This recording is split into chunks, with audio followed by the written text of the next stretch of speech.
Hey, good morning. It is April 11th on Saturday morning, and I've gotten a few questions over the last couple of weeks from some folks wanting to know, I'm interested in buying an acoustic guitar. What do I look for? What do I pay? Where do I go? So I am not the 100% professional expert on this. I am my own guitar tech and I've been doing this for a few decades. So let me give you just some lessons learned from what I've some of them some hard lessons learned and what I've learned in the past and some things to look for. And these really apply no matter if you're buying a brand new one from a guitar store somewhere or you're buying an acoustic one from your buddy at the yard sale down the road. So a couple of things. I'll try to make this video short because who likes to sit through long videos, right? So here we go. First of all, look at the quality of the top. Make sure it's straight. The bridge is wooden and it's fixed, but make sure this is not warped. The bridge is not popping out or it's warped, and the overall top's not warped. These are very, unfortunately popular things to see at yard sale guitars. Many times because they've been stored either in the attic somewhere or somebody's car for months on end, and the temperature extremes have gotten to them. It's not worth the money trying to fix that. Just walk away from it. The other thing is looking at the neck. First of all, this is going to be hard to see, but I'm not sure you can see this in the video, but I'm closing one eye and I'm looking down the neck to make sure it's not twisted. And you have to look carefully. As I said, I've been doing this for a while, so if you're not used to seeing, used to looking at what you're seeing here, it may be hard to tell. But if you're looking down the neck, you can tell if it's slightly warped, left or right. You see that, walk away.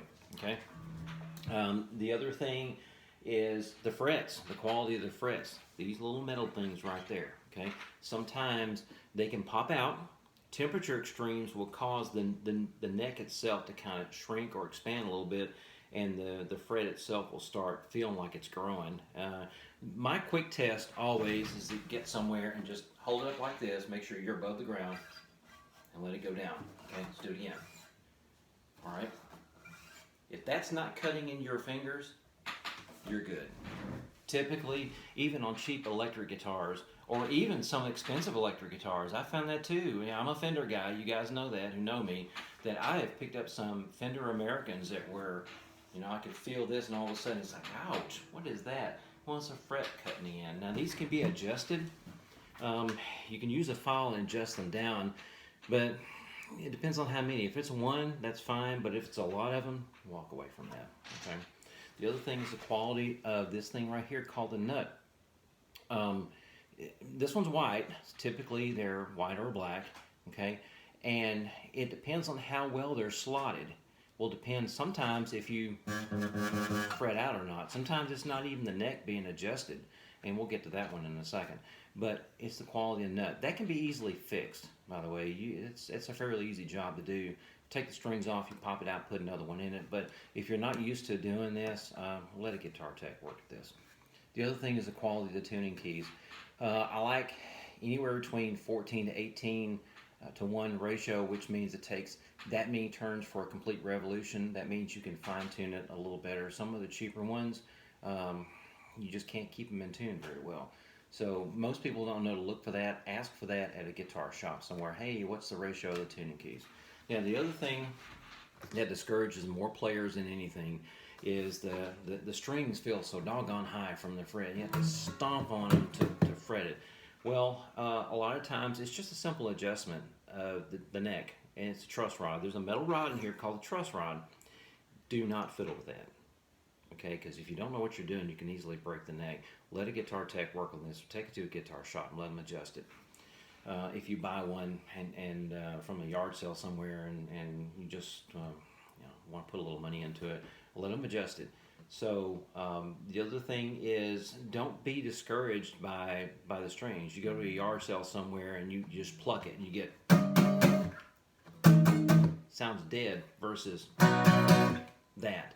Okay, a lot of times it's not just the quality of how it's resonating, it's just the quality of the strings. Old dead strings will give you an old dead sound. There's a world of difference between and this. Okay, a good set of strings will take care of that. Go with lighter gauge because they're easier on your fingers. Okay, now as far as price, what to pay for these things, You can pay $3,000 for a Martin or a Taylor if you want. I wouldn't advise it. You can get a good budget guitar for $100 to $300 easy. Some of them are new. You can get if you go to an acoustic shop, some of the Canadian off brands are really good quality. And if you go to a reputable shop, they already set it up for you, so the action's nice and low. You can fret it very well, and it just feels comfortable. Go with something that feels comfortable.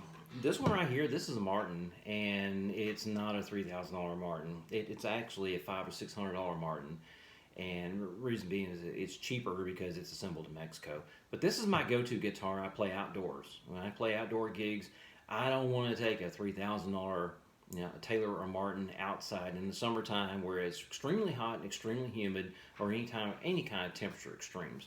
So it's just my comfort zone. It resonates well. It's an acoustic electric, and so it does fine for me.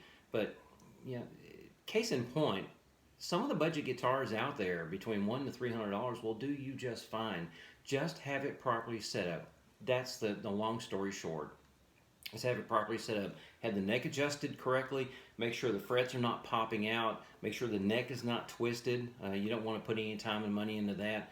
And if the neck's in good shape, it's not twisted, the fret's in good shape, everything else, and of course the top's not warped or it's not bending up or anything, everything else can be adjusted to work just fine for what you need. Hey, I hope this helps. If you have any other questions, feel free to either comment on this video or just private text me. Have a good day. You guys stay safe. Catch you soon.